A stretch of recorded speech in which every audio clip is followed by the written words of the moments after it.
Good morning बच्चों। आज की क्लास हमारी क्लास थर्ड की है। क्लास थर्ड में लेसन 6 थर्ड टाइम का रिवीजन है हमारा।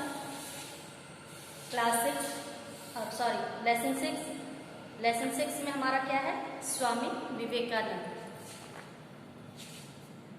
इस पाठ में स्वामी विवेकानंद के जीवन से बच्चों को प्रेरित करने का प्रयास किया गया है। उनकी सत्यपरायणता व आदर्श सभी के लिए अनुकरणीय है। स्वामी जी के जीवन से जुड़ी कुछ बातें इस पाठ में बताई गई हैं। वो एक सत्यवादी महापुरुष थे। उनकी सत्यपरायणता लोगों को भाती थी। लोग उन्हें आदर्श मानते हैं और उनके जीवन से प्रेरणा लेकर के अपना जीवन सुधारने का प्रयास करते हैं। स्वामी विवेकानंद जी का जन्म 12 जनवरी 1863 में कलकत्ता में हुआ था।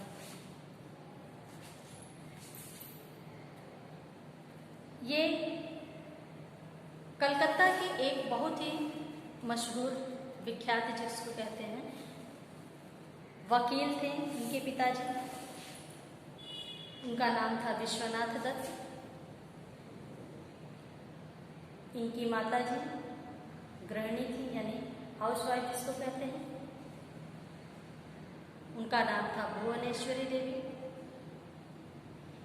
विश्वनाथ दत्त और भुवनेश्वरी देवी जी के ही ये पुत्र थे स्वामी विवेकानंद। इनके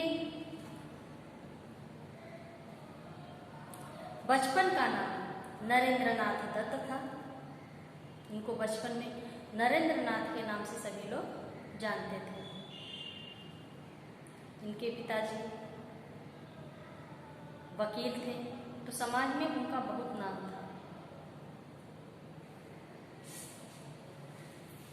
स्वामी विवेकानंद जी बचपन से ही सत्यपरायण थे।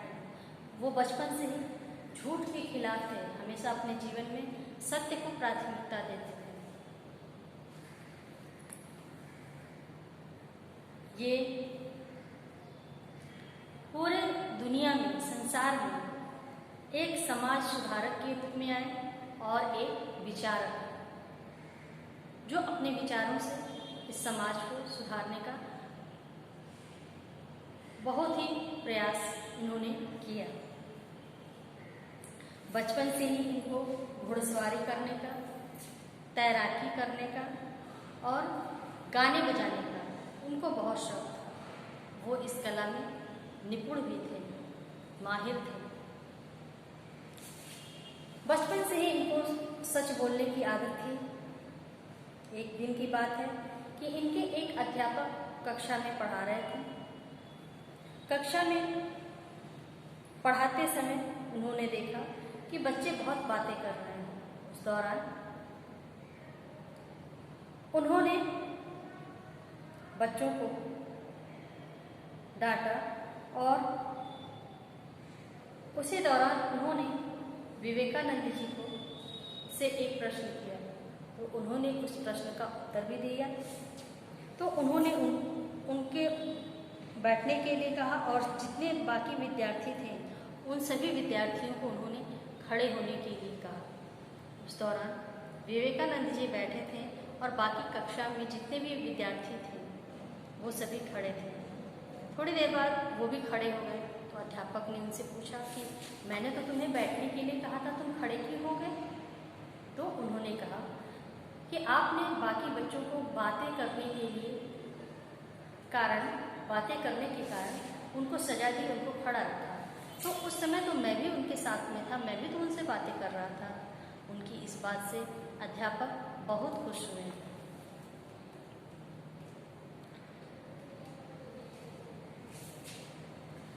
और उस समय नरेंद्रनाथ जी केवल 7 वर्ष के थे। एक बार की बात है कि वो अपने वहाँ पे कलकत्ता शहर में एक आए दिन वहाँ पे प्रार्थना सभा जो वहाँ पे थी, वहाँ पे आए दिन वहाँ पे सभाएं होती रहती थी। तो एक दिन की सभा में स्वामी परमहंस जी आए हुए थे उस सभा में, और उस दौरान विवेकानंद जी भी उस सभा में गए। सभा के बीच में वार्ता चल रही थी, विचार लोग कर रहे थे, बातें कर रहे थे, धीरे धीरे माहौल बनते गया। तो उस दौरान नरेंद्र ने उस सभा में एक गीत उन्होंने सुनाया। उनकी उस गीत को सुन करके स्वामी परमहंस जी बहुत ही खुश हुए। उन्होंने विवेकानंद जी को अपना शिष्य बना लिया और विवेकानंद जी ने उन्हें उनके आदर्शों को मानते हुए उन्हें अपना गुरुगान बना लिया।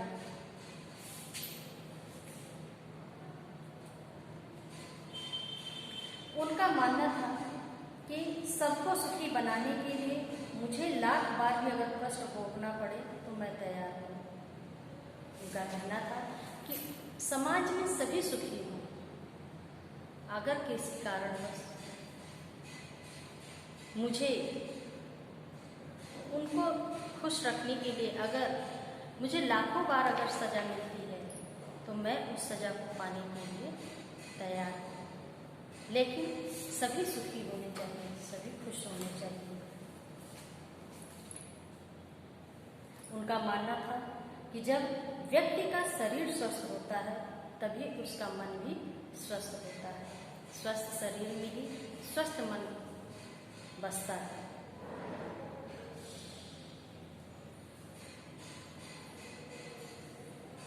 उन्होंने देश प्रेम और मानव प्रेम को अपना आदर्श बनाया।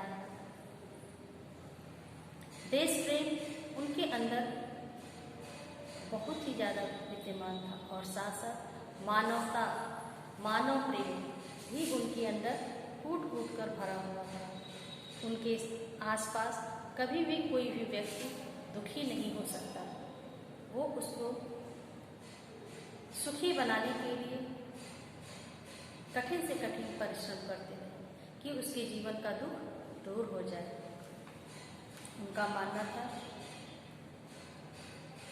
कि व्यक्ति को अपनी आजीविका, जो कहते हैं कि गृहस्थी जिसको कहते हैं, जीवन में परिवार को चलाने के लिए जो हम कार्य करते हैं वो सभी को करना चाहिए। किसी एक पर आश्रित नहीं होना चाहिए। सबके करने से सभी सुखी हो सकते हैं।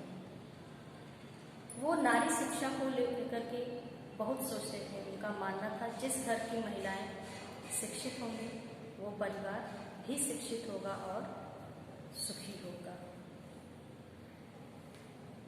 और तभी इस राष्ट्र का, इस देश का विकास हो सकता है। जिस देश में, जिस समाज की महिलाएं शिक्षित होंगी। शिकागो में एक बार धर्म सम्मेलन हुआ। वहाँ उन्होंने लगातार जब भाषण उन्होंने देना शुरू किया तो लगातार वो बोलते ही चले गए। उनकी इस भाषण को सुनकर के उनकी काफ़ी प्रशंसा हुई थी। उस सभा में लाखों लोग, हजारों लोग वहाँ पे विद्यमान मौजूद थे। सबने मिलकर खूब उनके लिए तालियां बजाई।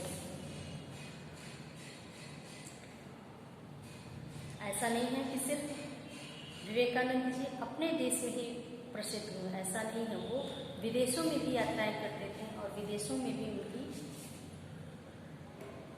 उनकी जैसा पुरुष उस समय महापुरुष के बराबर थे, समान कोई नहीं था। विवेकानंद जी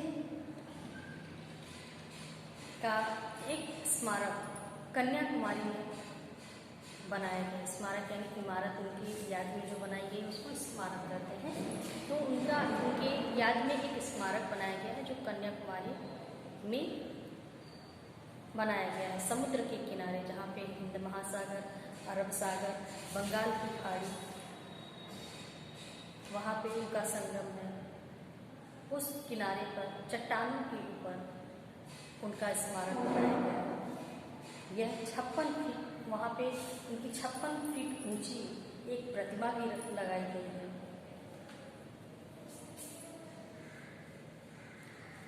ये 2 भागों में 2 चट्टानों पर बनाया गया है। एक इनका विवेकानंद मंडप के नाम से जाना जाता है और दूसरा श्रीपद मंडप के नाम से जाना जाता है। एक बार की बात है, सन करीब 1892 की ये बात है कि दिसंबर के महीने में स्वामी विवेकानंद कन्याकुमारी के तट पर गए और उन्होंने वहाँ उस चट्टान को देखा और वहीं पे वे तैरते हुए वहाँ आए और ध्यान लगा करके वहाँ बैठ गए और लगातार 3 दिनों तक वो ध्यान लगाए बैठे ही रह गए। उन्हीं की याद में उसी चट्टान पे उनका वो स्मारक बनाया गया। स्वामी जी का जीवन नव युवकों के लिए, जो हमारी ये नई पीढ़ियाँ हैं, उनके लिए ये प्रेरणा का स्रोत है। उनके आदर्शों को लेकर के हम अपने जीवन को सफल बना सकते हैं। ये स्वामी विवेकानंद जी के जीवन पे आधारित ये पाठ हमारा यहाँ तक हमने आपको समझाने की कोशिश की है, कंप्लीट हो रहा है। उम्मीद करते हैं कि एक बार कम से कम आप तेज आवाज़ में इसको पढ़ने की कोशिश कीजिए ताकि आपकी समझ में ये आसानी से आ सके। जब आप खुद से इसको पढ़ने की कोशिश करेंगे तो बहुत ही आसानी से ये चैप्टर आपका तैयार हो जाएगा। अब इसके बाद हमारा आता है शब्द अर्थ। शब्द अर्थ, तो इसको हम बोल रहे हैं, साथ साथ मेरे आप भी बोलते जाइए।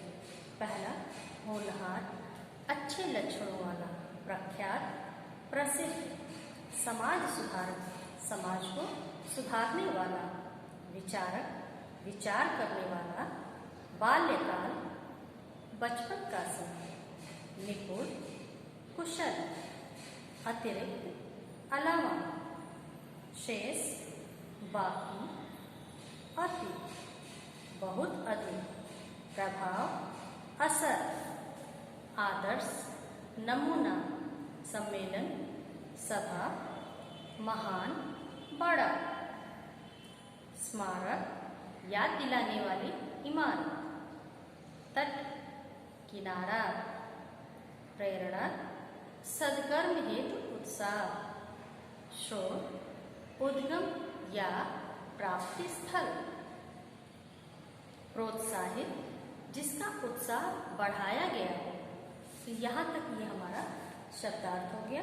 इसके बाद हमारा प्रश्न उत्तर आता है, इसको भी हम आपको ओरल समझा रहे हैं। उम्मीद करते हैं आपको याद हो गया होगा, अगर तो आप आसानी से इसको साथ साथ मेरे बोलते जाएंगे। पहला है, स्वामी विवेकानंद जी का जन्म कब और कहाँ हुआ था? आंसर में है, स्वामी विवेकानंद जी का जन्म 12 जनवरी 1863 को कलकत्ता में हुआ था। उनकी माताजी एवं पिताजी का क्या नाम था? सेकंड क्वेश्चन है ये। आंसर में है, उनकी माताजी का नाम भुवनेश्वरी देवी एवं पिताजी का नाम विश्वनाथ दत्त था। थर्ड क्वेश्चन है, स्वामी विवेकानंद जी का बचपन में क्या नाम था? आंसर में हमारा है, स्वामी विवेकानंद जी के बचपन का नाम नरेंद्रनाथ दत्त था। फोर्थ क्वेश्चन हमारा है, स्वामी विवेकानंद जी के गुरु कौन थे? आंसर में है, स्वामी विवेकानंद जी के गुरु संत रामकृष्ण परमहंस जी थे। पांचवा क्वेश्चन हमारा है, किसके संगम पर विवेकानंद जी का स्मारक स्थित है? तो आंसर में हम लिखते हैं इसमें, कन्याकुमारी के समुद्र तट पर अरब सागर, बंगाल की खाड़ी और हिंद महासागर के संगम पर विवेकानंद जी का स्मारक स्थित है। अब इसके बाद हमारा आता है खाली जगह का क्वेश्चन।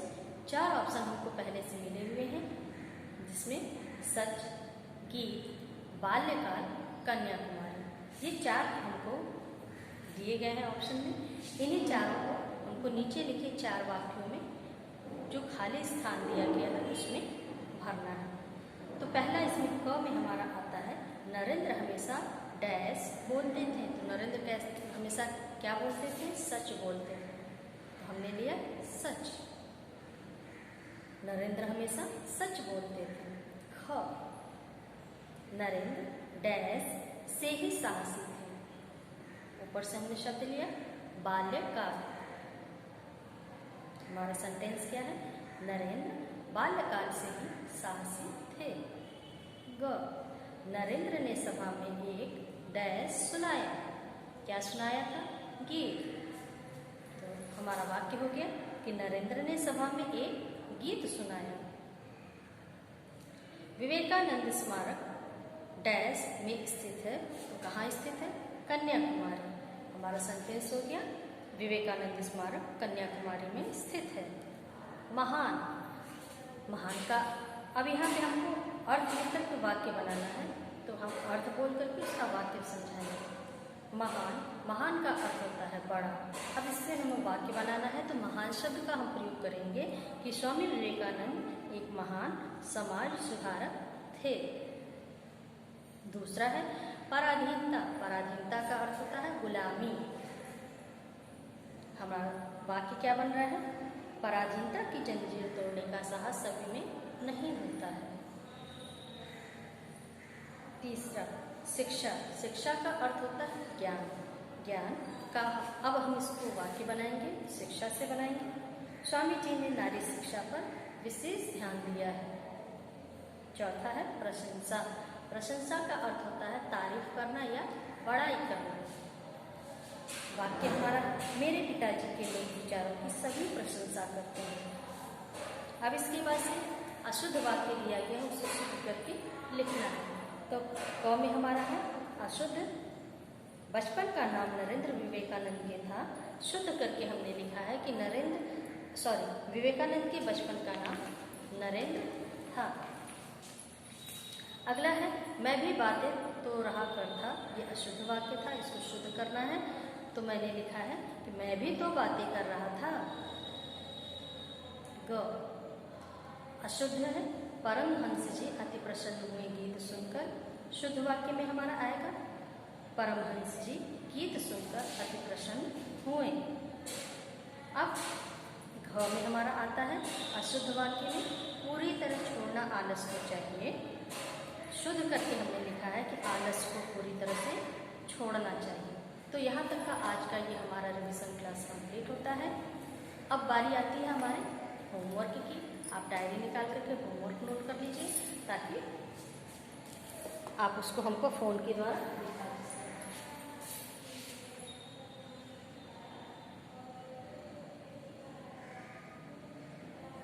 श्रद्धा, पहले अगर हम कार्य डालते हैं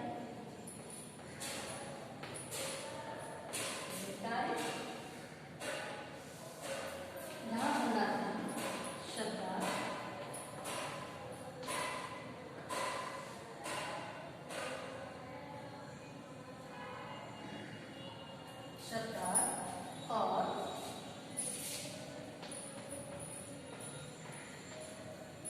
खाली जगह का जो क्वेश्चन हम उसको दे रहे हैं, खाली स्थान है, खाली स्थान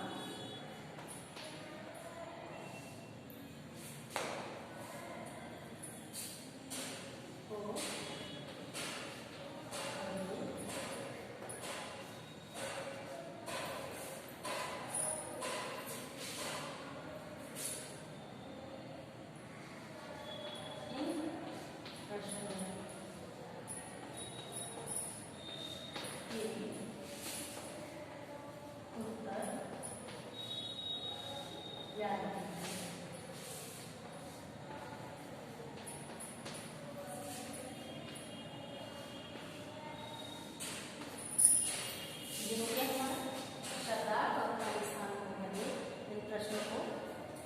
उत्तर आपका दिए गए हैं वो आप याद कीजिए।